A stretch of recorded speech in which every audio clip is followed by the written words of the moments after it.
3, 2, 1. All right.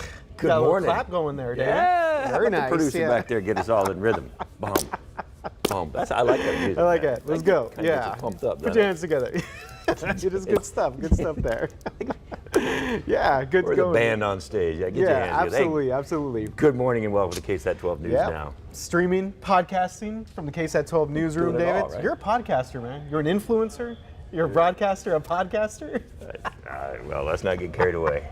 I don't know. Yeah, so make sure Might to influence something, but make sure that you like, rate, and subscribe to our daily podcast. And of course, also check us out on all of our platforms there, KSAT Plus, KSAT.com, and YouTube Live as well. Can't forget are we about on the YouTubers. Spotify and Apple Podcast too? That's where you can find your podcast, Wow, David. man. Spotify. All right, Did you so ever think you'd be on Spotify? especially now we're getting into football season. You heard of man caves. Yeah. And like so many men have their little man caves, they go hide out, watch about 9 different TVs, and you know the significant other doesn't dare go in the room Yep. for fear of getting yelled at or something thrown at them when the team they're rooting for doesn't come through. But how about the All good a reasons real to stay cave away. to go hang out in your Yeah. backyard? Very interesting story here, and this is actually the case for a San Antonio family. It's a pretty unique story, and we'll tell you all about it here in just a little bit. And then, looking forward a little bit here to some news that we just got a little while ago about Election Day and why it's going to look a little bit different this year for the NBA. We'll explain that to you. Plus, get the Kleenex ready because we know who who will now be presenting Manu Ginobili into the Basketball Hall of Fame. This room right in here, this place is full of Ginobili fans, and they're excited about him going to the Hall. People who don't even watch basketball.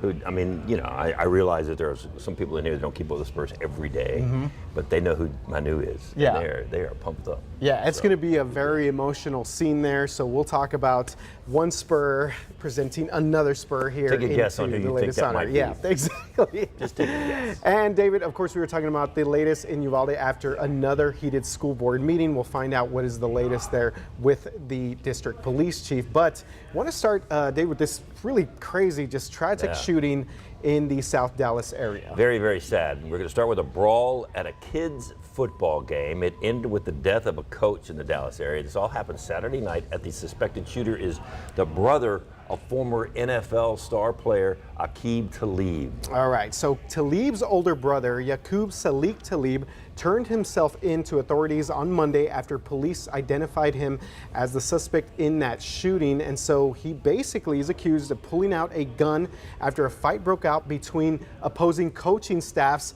at this youth football game. And he shot and killed another coach, an opposing coach named Michael Hickman. Talib took off after the shooting, took the gun with him. Yaqub Talib's attorney said his client regrets the tragic loss of life, but self-surrendered so that he may have the chance to say his side of the story. We would definitely like to hear his side of the story and why he decided that he needed to do what he did. Yeah, the attorney there for the Talib's family basically saying that right now they're not going to divulge any details on what that side of the story is, but you know, you see this a lot at youth sporting events where coaches or parents they get into these back and forths either with the officials, and from what I understand, it was about some bad calls that the officials were making. I don't understand. This is such a shame. I don't understand what these parents and these coaches, these people think that. What kind of example are you setting for your kids? Number one, and really, how important is this? More than likely, your child is not going to play in the NFL or the NBA or Major League Soccer. I'm going to go out on a limb and say chances are he's not going that far. He may get to go to high school and play, may get to go to college. So why are we losing our minds when it's just a game? It's a chance for kids to go out and learn some sportsmanship, learn some camaraderie, you know, be a part of a team, learn some responsibility, and then I don't understand it. Yeah, again, this is something you see a lot at these youth sporting events, but never to this level, at least not anything that I've seen of late. But apparently this coach there, Mr. Michael Hickman, was a beloved coach in the community and had been a youth football coach for some time there. And again, all this over some bad calls. Yeah. Apparently, one of the coaches, the ref put down the ball at some point. One of the coaches went up and just kicked the ball. And again, just to do this in front of children, these two teams that are about, 9, 10 years old? It's unbelievable stuff. We see it on the basketball court all the time. Guys just go out and, punching referees. It's like, why? What is this? All that does is get you in trouble because everybody sees it, and then you're, off to jail or wherever. So unbelievable. Absolutely. All right, so now to another heated scene there. This time, of course, talking about Uvalde. The school board met privately yesterday to determine how to move forward with calls to fire District Police Chief Pete Arredondo.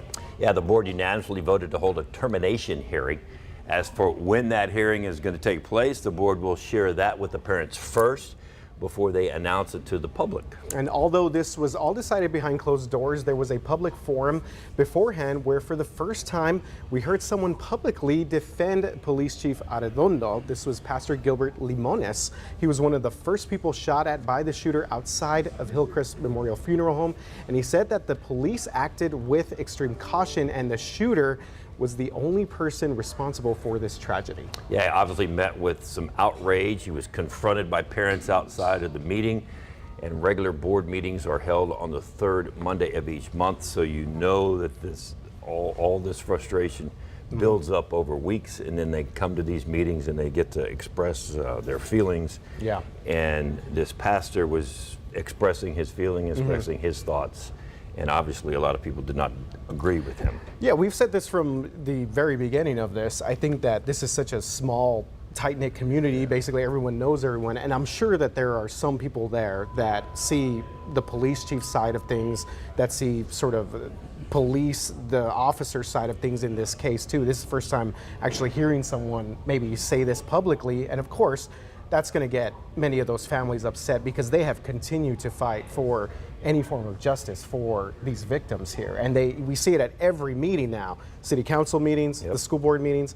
And we talked about it yesterday, David. We are getting to the start of school there, and this is an issue that still has not been resolved. And I think that's, as you point out, I think that's part of the whole problem is like this Arredondo situation continues to drag out and drag out and drag out. And I think the frustration just builds and builds and builds. And once they settle that issue, I think you'll see some of the frustration start to subside. And of course, once the kids get back in school and they've been there for 2 or 3 weeks and they get into a school routine type, I think you'll see some of this frustration start to subside. But they got to make some decisions, especially when it comes to the police chief, and get that taken care of. Yeah, we will continue to follow this story as we've been doing throughout its entirety here. So moving on to a little bit of sports news here, but mixing with Election Day, the NBA is adding another day off to this year's schedule, and an interesting twist. This will be Election Day. There will be no games, and that's on November 8th.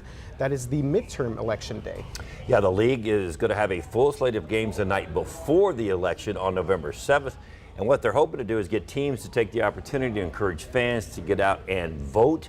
The league wants fans to go out and perform their civic duties. So a lot of encouragement from the NBA players. Yeah, absolutely. So the league said that, quote, the scheduling decision came out of the NBA's family's focus on promoting nonpartisan civic engagement and encouraging fans to make a plan to vote during midterm elections, end quote. All 430 House seats, 35 Senate seats are going to be decided here in Texas. The House seats are on the ballot, but not the 2 Senate seats. And there will be an election for governor, though, so you can bet that the 3 NBA teams are going to be encouraging folks to get out and vote, take advantage of the no NBA game day, and get out there and do it. Yeah, absolutely. Of course, those 3 teams here in San Antonio, Houston, and Dallas there. And so just another note here, the full NBA schedule is set to be released tomorrow at 2 o'clock in the afternoon. Remember, it was a previous election cycle where they had the AT&T Center that was considered one of the mega voting sites. So there's been a lot of involvement here. The Spurs have already kind of taken that role in encouraging people to get out and vote. We did that in 2020, and I remember LeBron James had a big part in getting folks out to vote, and has nothing to do with partisanship, has nothing to do with who you want to vote for. They just want you to get out and exercise your civic duty and vote, which is what everybody wants to do. Yeah. They want you to get out and take advantage of that day. So hopefully it's a nice day, November 8th. You don't have to worry about the Spurs playing. You can stand in line and complain about what they did the night before, or maybe you can praise them for what they did the night before. Yeah, maybe you can. Yeah, there you go. Stand in line, ready to vote. How would that be?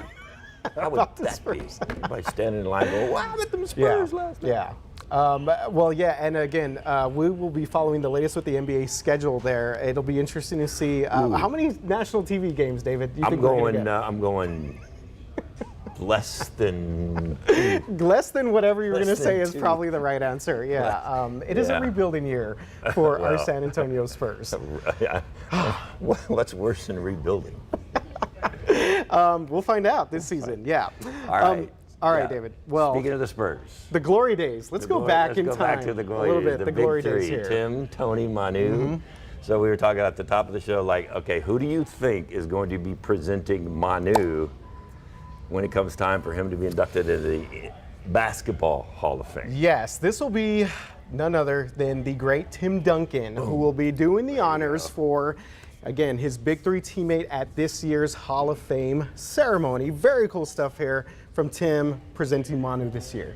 Manu, of course, a first ballot Hall of Famer. He'll follow Duncan, who was enshrined back in 2021. Ginobili had, of course, an incredible career with the Spurs. Won 4 titles. He led the Argentinian team to the gold medal in 2004. And he is one of only 2 players to have won a EuroLeague title, an NBA championship, and Olympic gold. Oh, yeah, absolutely. Just the accolades there for Manu. Of course, he was an all-pro player as well, 6th man of the year, all-star player. So this ceremony is set for September 10th in Springfield, Massachusetts. And I imagine that it's going to be pretty emotional. How long do you think Tim's going to talk, first of all? Manu, Hall of Fame, thank you very much. Tim, you know what? I bet Tim talks a while. I bet he goes into a couple of good stories, and I bet he has a lot to say about Manu. I mean, when you spent that much time with a player that many years, and you won that much, I mean, man, miss those days. You're right. Yeah, we were talking about rebuilding here. Wanted to mention, David, real quick here. Okay. Well, first of all, I want to say that Manu posted on Instagram about this Hall of Fame when they released the presenters. He said, "Not a bad presenter. Thank you, TD." And then in parentheses, again. Because I'm sure, Tim Duncan helped a lot of Manu Ginobili's career here. So is Tony going to be there? I'm sure he would be. For the induction ceremony. And Tony probably be the next one after that. Probably. He should. He should. Should be. You know, there were people that said that Manu was not a first ballot Hall of Famer. Who were those people? They were just some national pundits that were saying Cover at the team time. that's never won an NBA championship, probably? Probably, yes. No, Manu is definitely a first ballot Hall of Famer, and he sacrificed a lot for this organization. Sacrificed his body. Sacrificed everything, yeah. El we talked about contusion, man. The guy was on the floor every contusion. time you looked up. Manu was either laying down or dribbling and slamming, or he was on the floor. The man got knocked out.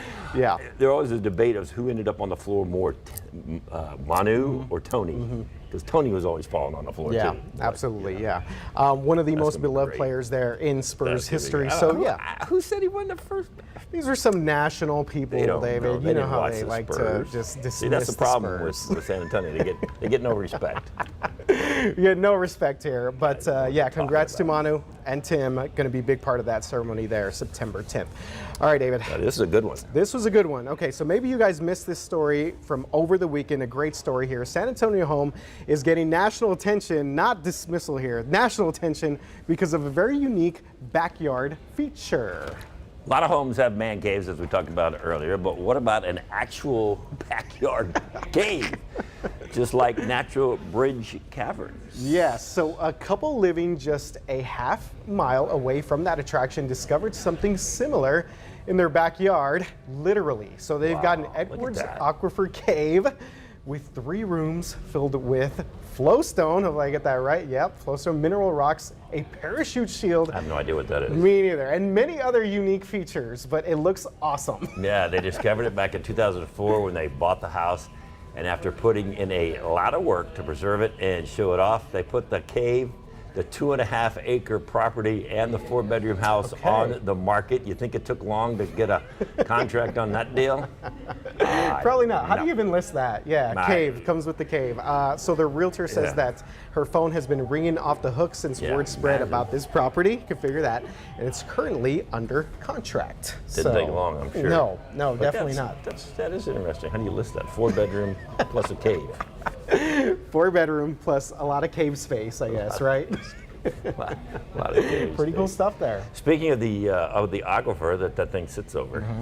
Yeah. Aquifer is, you got to figure the aquifer came up a little bit. It has. It has We got come up some a rain, little bit. right? Yeah, it's pretty nice. You know, a little bit of rain over the recharge zone, and over the weekend there's not as much pumping going on. So. Hold on. We didn't introduce you. Ladies and gentlemen, Sarah Spivey. Thank you. Yes, Ashley takes Thank about, you. I want to say, Thank we you. have missed you, Sarah. I We have missed missed you No, guys, too. nothing against Justin, but we have not had Sarah Justin's grace us awesome. here. Yes. I've just been working all the You different have. schedules, You so have, it's yeah. I'm happy to be back here. You We're know, glad to have you. We missed you. I've missed you guys too. I thought what we could do is ask a question first. Okay. Okay. So we've gotten some rain over the last couple of days, but when was San Antonio's driest year on record? 1917, 1956, 1986, or a year I remember really well, 2011. David, would you like to go first, or would you like for me to guess here? I'm thinking it would be, but I'm not sure I want to go with that one because that Just was go too for obvious. it. Just go for it, 2011 was David. too Don't obvious. think Do too hard. 11 is too obvious. When was the Dust Bowl? You got a 25% chance I'm of going getting with this right. I'm going with 19. That's a good one. You're going with I'm going with 1917. 1917. Ooh. What do You know you what? feel? You could same answer if you want. No, I'm feeling 1956. All right. I'm feeling, Both I was were very dry years. Yes. Both were very dry years. Probably. But the correct answer, David is There you go, right. man. Bam. Wow. My science assistant Yeah, I was know. correct. Yeah. He spends way too much time around me now. Thank All God right, so Justin we had wasn't here 'cause only he said, seen. well, you lived that year, so you that's should know. Well, we could have said 56 as well. Yeah, you know. Yes, it was. Hey, Thanks, okay. Sarah, for not pointing that fact out that I'm old. Appreciate it. You're welcome, David. I'm pretty sure you're not 105. Well, you look great. Pretty sure. Okay, so back in 1917, we saw a little bit more than 10 inches of rain. That's it. By the way, the average per year is almost 30 inches of rainfall. So that was a very dry year. I've got to mention, though, that even though we saw some rain yesterday, since June 1st, we've seen less than an inch of rainfall, which is more than 5 inches below average. And for the year so far, we've only seen almost 5.5 inches of rain. So, you know, unless we get 4+ inches of rain through December, which is entirely possible, by the way, you know, 2022 could give 1917 a run for its money. I know. Now, we do have some more rain chances in the future, so I do want to start off positive there. Thursday, Friday, we've got a chance for some isolated showers and storms. And for the rest of the day today, you know, it's going to be a hot one. Temperatures are going to be hotter than they have been the last couple of days with the rain. We'll be at 94 by 3 p.m., 96 for the high temperature. You can notice that there's a 10% chance for a stray downpour, but not a great chance for rain. And then this evening, temperatures will be in the 80s. All right, so looking at that 7-day, the heat index this afternoon is going to be hot too.